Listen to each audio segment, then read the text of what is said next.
Hello everyone, and a massive welcome back. I'm Sam, and I hope you are ready to roll up your sleeves today. In our previous sessions, we've been very cerebral. We've acted as detectives to find the root cause in S1, we've been navigators plotting through risks in S2, and we've been architects drawing up detailed specifications in S3. But blueprints don't solve business problems on their own. Someone has to build them. Today, we are tackling Skill 4, or S4, Initiate, Design, Code, Test and Debug a software component. This is the point where we stop planning and start creating. It is the doing phase. Now, I know some of you might be thinking, Sam, I'm a consultant, or I'm in networking, I don't write software. Stick with me. In the modern tech landscape, infrastructure is code. Data is code. Even business processes are becoming low-code apps.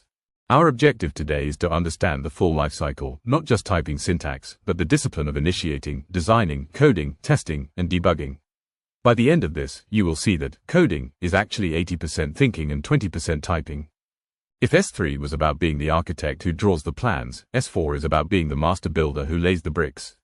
Let's get to work. Let's decode exactly what S4 demands of us. It lists 5 distinct verbs: initiate, design, code, test, and debug. Notice that code is right in the middle. The biggest trap apprentices fall into is thinking this skill is just about typing syntax into a screen. That is the keyboard warrior bias. If you just start typing without the other steps, you are building a house without a foundation. Here is the reality: S4 is a cycle. You cannot validly code a solution that you haven't designed, and you certainly cannot deploy a solution you haven't tested. Initiate means setting up your repo, your environment, and agreeing on the scope. Design is where you write pseudocode or draw flowcharts to solve the logic before you touch the keyboard. Code is the translation of that design into a language like Python, Java, or C#. And finally, test and debug is where you prove it works. You break it on purpose so the users don't break it by accident. Let's zoom in on the first 2 steps, initiate and design. There is an old carpenter's saying, measure twice, cut once. That is exactly what we do here.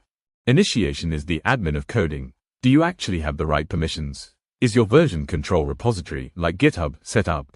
Do you have the specification from S3 in front of you? If you start without these, you are already generating technical debt.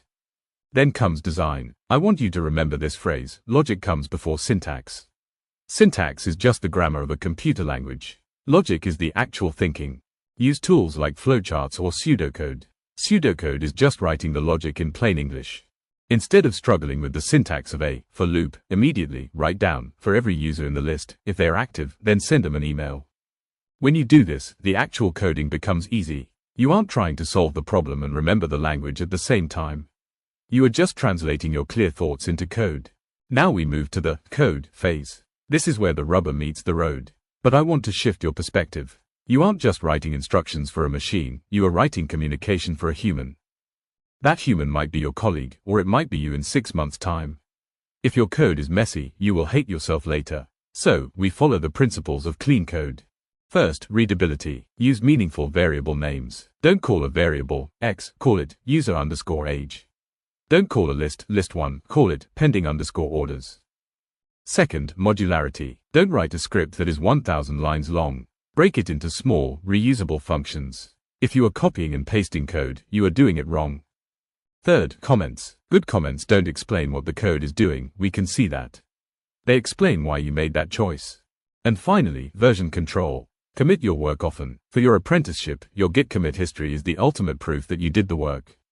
Once the code is written, we enter the test and debug phase. Many apprentices skip this because they are afraid of finding errors. But testing is not an afterthought, it is the only way to validate your work. We use unit testing to check individual parts of the code in isolation to ensure they do exactly what we expect. Then comes debugging. This is the detective work of the builder. I need you to have a mindset shift here. When you see a red error message, don't panic. An error message is not a failure, it is a clue. The computer is telling you exactly what is wrong. Use techniques like breakpoints in your IDE, or even simple print statements, to watch what the data is doing. Read the stack trace. That wall of text actually points to the exact line number where it broke. Your goal is to find the edge cases. What happens if the user enters text instead of a number? What happens if the database is offline? Good debugging handles these gracefully.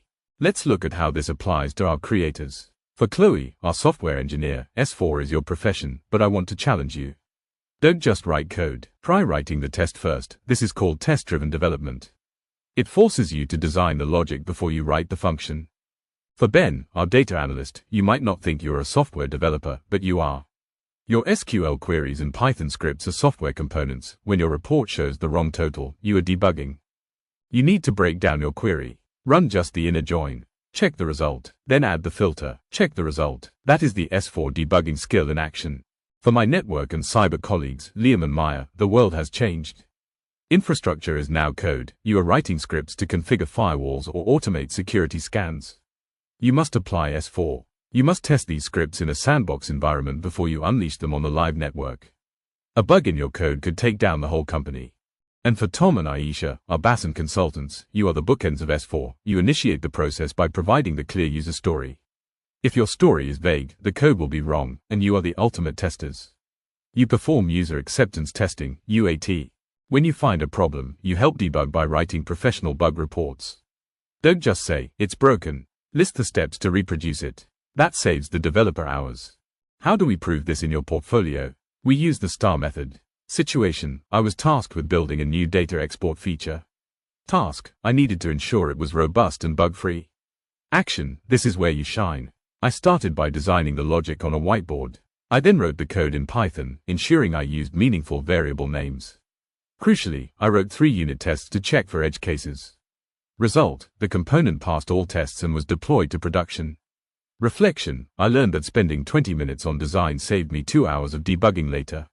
For evidence, include screenshots of your code snippets, your GitHub commit history, or your test plans. For your major project, S4 is usually the biggest chapter. This is the technical implementation. You need to show you're working. Don't just show the finished product. Include snippets of your code to show your style. Include your testing strategy. How did you prove it worked? And here is my best advice: don't hide your bugs. If you encountered a difficult bug during your project, write about it. Explain how you found it and how you fixed it. That shows resilience and deep technical understanding, which examiners love. Let's recap. Today we mastered the builder's craft. We learned that S4 is a disciplined cycle: initiate, design, code, test, and debug. We learned that logic comes before syntax, that clean code is written for humans, and that testing is your safety net. Your mission this week is practical. Go and write just 1 unit test, or document 1 bug fix properly.